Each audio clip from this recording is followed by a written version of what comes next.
Hello everyone and welcome back to the channel. I am your host Muriel, and in this video I will hopefully be doing a short and sweet little review of the Chronicles of Ludwich duology written by Jeff Noon and Steve Beard, with the first book being Gog Magog and the second being Ludludder. As you can see, I read the ebook versions. So why did I decide to read this duology and what is it?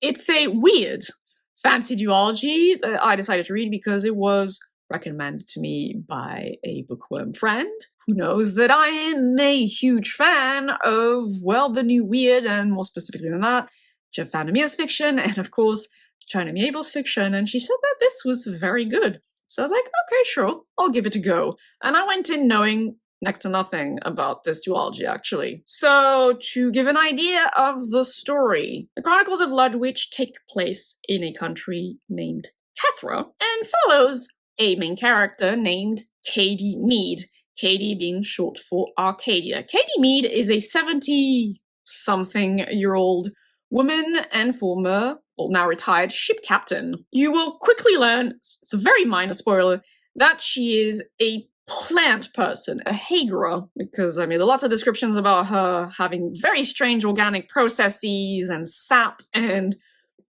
excreting weird fluids and things like that. She's a plant person who has lived a very, very, very long life indeed, because she is, in actuality, 1400 years old, thereabouts. And every so often, when she reaches basically 70-something years old, she goes into this strange wicker pod and is regenerated to being an older teenager. And she is a plant woman that was created by another caste of humans, or rather humanoids, I'll come back to this, to be a watchwoman of the land of Cathra. So she's kind of a guardian figure and is supposed to make sure things go to plan and things are maintained throughout the ages, but then she also lives her life. And so in her latest life iteration, she's been a ship captain, and mostly she's sailed up and down a river called the River Nisus. The River Nisus is very special because it is basically fused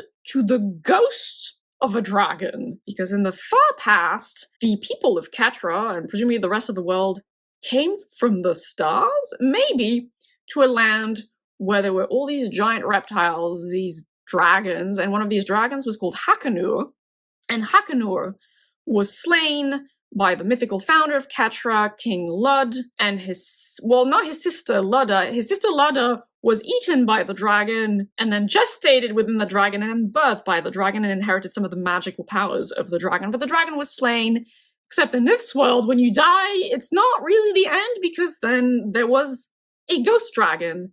And the ghost dragon is its own entity and has its own name. It's called Fainra. And Fainra basically covers the River Nisus and affects the material reality of the River Nisus. And so there's lots of different sections of the River Nisus where things are very bloody weird. Because this is weird fiction. And so one day, even though Katie Mead is retired, she is approached by an android. Androids are kind of fun in this world, called Lek, and he's charged a little girl called Bryn. And he asks Katie, he wants to pay her, to sail the River Nisus to Ludwich, where Bryn will be able to go through a Hesting ritual, which is important to her category of people, because she's very sickly at the minute, but Lek thinks that Bryn going through her Hesting will help her and make her feel okay, and you need expert ship captains to sail up and down the Nisus because reality is affected by the ghost dragon, Fainra. At first, Katie is like, no, I don't want to, but then something happens with her sniffing seeds, these magical seeds that create the shapes of people, that give her a vision with 3 keywords. I think it's grave, bell, and it's bell, grave, and bomb, and the bomb has a word, Gog Magog, on it. And then eventually Bryn says that word. And so Katie understands that as a watchwoman, she actually has to go on this journey and take Bryn to Ludwich. So this is a journey story. It's a river journey story. Book 1 takes place in a day. It's the entire journey from the end of the Nisus by the seaside to Ludwich, and actually takes 24 hours. And then book 2 follows on directly from book 1 and lasts, what, again, like a couple of days. So the entire story takes Like, lasts basically 3 days. And this is very much a duology where the story is told in 2 parts. You very much need to read book 2 to have a conclusion to the story. Like, it follows on directly from book 1. And one thing I really appreciated about this duology is the prose.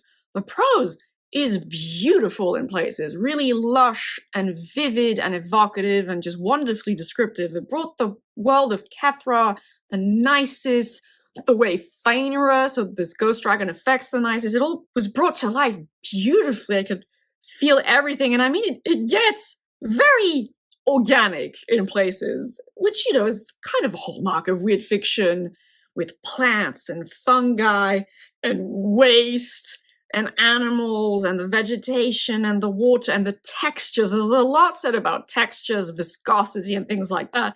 And you could really feel it when you go through the story. But I like that. It was really, really neat. And I really felt immersed in the world of this story. So definitely praise for the prose here. Although, speaking of organic things, at times it gets gross. I wouldn't even say it's so much body horror, but it does get a bit gross and vulgar, but that is largely because Katie Mead as a character is just kind of like that. She's an old woman full of swagger and personality and attitude. She swears a lot. I mean, she swears like a sailor, right?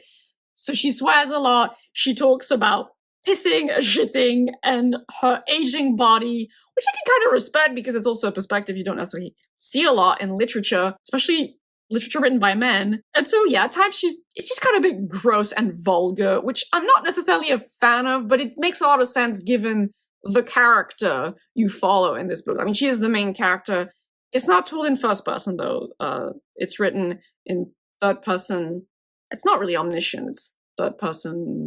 I can't remember the term. And then, so yes, it's a single point of view story, which I didn't mind at all. I actually really liked following Katie and learning about her thoughts and her memories and just learning more about her as a person, or, you know, a plant person. Pacing wise, you would think that this story would be rather fast paced given it takes place in 24 hours. But that's the thing, it felt very evenly paced. I forgot at times that only a day had gone by the end of book 1, Gog Magog. I was like, oh, right. Yeah, no, they've just been sailing for 24 hours because it takes its time to go through the different episodes on the river, like the different things that happen along the river. But then, you know, it's a very eventful day. It's a day during which a lot of things do in fact happen. So that was kind of an interesting experience from a temporal point of view. The one thing I did have a slight issue with at times, though it didn't bother me that much ultimately, is that there's strange kind of cuts in the actions. A few times in book 1, a bit less so in book 2. So by that I mean that you'll have an event happening along the River Nisus, and then it ends, and then you would expect the action in the next chapter to follow on directly from what just finished, but you'll find Katie in a completely different context, or in the middle of a completely different action scene, and you're kind of like, wait, how did she get from here to there? And then you kind of get a slight little, not necessarily a flashback, but you'll get Katie explaining what happened in the interim. At one point, for instance, you start a chapter and she's fighting Lek, the android, and you're kind of like, wait, but they were just having a discussion last chapter, or like Katie went to sleep and then now she's just in a fist fight with this robot. So that felt a bit jarring, right? But then she explains, oh, this is what happened in the meantime. I was like, once I got used to it, it was like, fine. But yeah, that was a structural choice, I guess, that will not appeal to some readers, definitely. Character work-wise, well, this story is really all about Katie Mead, and Katie Mead was a great main character. I really liked her. For once, I really liked this character. She was so full of personality and character and attitude, and you're in her head all the time, and you learn so much about her, and you can really feel the weight of experience and of a life fully, richly lived. Because, I mean, in the present, she is a 70-plus-year-old woman, and points, again, for male writers choosing an old woman as their main and point of view character. I really appreciate that. But then, she's technically 1,400 years old. She's seen so many things and lived through so many things, and it feels credible. I guess ultimately, maybe she should be even more of herself given she is that old. But she definitely felt like an old person. But an old person who still has passions, who remembers being in love and kissing men and frolicking and getting into bar fights and working. And I don't know, it felt very refreshing as a type of main character. I love Katie. Katie was great. But then the character work with the secondary characters was pretty good too. Lek, for instance, the android, I really liked him. He also had layers of personality. I enjoyed seeing the different facets of him because, yes, he is an android, but he does have a soul. He has a personality. Now, there's the child character, Bryn. Again, without going into spoilers, Bryn is interesting because there's kind of I don't know, the demonic child trope in this book. I'm not even sure that's the exact correct thing. But there is a narrative reason for why she is the way she is in a way. So, I'll allow it. I guess outside of that, she felt believable as a child character. That's all I can really say about that. I love the world building in this thing. Beautiful example of weird fantasy world building. Like I said, you have a freaking ghost dragon, but it's not simply the spirit of a dead dragon. It's kind of its own creature, its own entity. And ghosts in this world apparently affect reality. Like, you can feel the ghost. The ghost has a substance and it takes on different colors in different areas of the River Nisus. In certain places, they're like these light spirits that live in like there's an ecosystem that goes with the dragon ghost. There are certain types of creatures that live in different parts of the ghost body. Like there are ghost organs that actually do different things. Like in the city of Ludwich, there's the heart of the ghost dragon and it pumps and it gives this ecstatic energy to the city. And then it is channeled through pipes that are created by a kind of worm that burrows through the ghost. And then the texture of the ectoplasm, I guess, is different in different areas of the River Nisus. And that was just so cool as an idea. I've never seen that before. I guess it kind of feels like urban fantasy in some respects because the level of tech, the way the world is described, I felt like the world of Kethra was basically would like correspond to when our world was in the first half of the 20th century. More precisely, World War II. And there's a reason why I say that, but again, I'd like to avoid spoilers as much as possible. So basically 1940s level of technology. Like there are vehicles in this world, there's electricity, but electricity and TV, radio are channeled through crystals. It's crystal electricity. And they have androids, but androids are powered by crystals and bits of the ghost dragon. So it's half science, half magic? Because there's definitely magic in this world, but there is also just plain old technology and science. And they're like mopeds, kind of, and cars and, motorboats and things like that. That also was really cool from a weird fantasy standpoint. And then the people of Kethra. So everyone is referred to as a human being, but humans in this world are a bit different. They're like 4 or 5 castes of humans who might have come from outer space thousands of years ago. That's never really addressed. But okay, I guess it's part of their own mythology, so fair enough. So you have Katie, she's a plant woman. The plant people, the Hagra, were created by the Wadwo people, who are, they're not described to be particularly weird looking, but I guess they were forest folk. And then you have the Azil, or the Azriel? Maybe it was the Azriel. They are people who have shadows that can kind of bop about independently, and when they die, their shadows go into shrouds and move about on the shroud. You have the Alchim.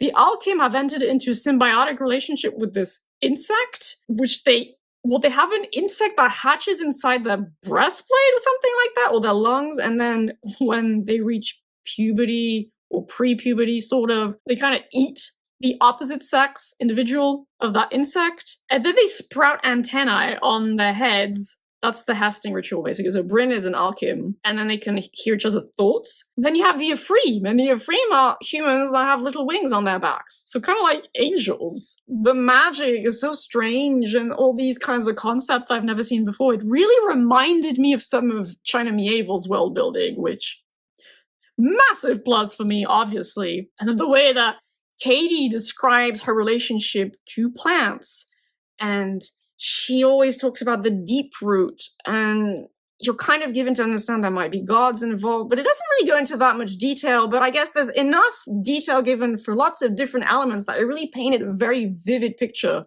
of this world that is very similar to our own, but also so wildly and weirdly different. I love that. Just absolutely great world building. Unfortunately for me, I would have liked more in terms of theming. I didn't really get much of anything at all in terms of theming. So it's one of those cases, it's kind of like with Railsea, China Medieval's Railsea. It is ideas driven in terms of sheer creative world building, but it isn't so much in terms of theming. So I guess it's one of those half and halves. It's entertainment and ideas driven weird fantasy. There just wasn't much in terms of theming beyond, I guess, the fact that you can read the story as the life account of Katie Mead. And that's entirely valid. You know what? Hashtag based, I'm here for it, because I love Katie Mead. It's especially, again, very minor spoilers. It's the story of her life coming to a conclusion and her reflecting back upon her life experience and accepting, integrating her very, very long,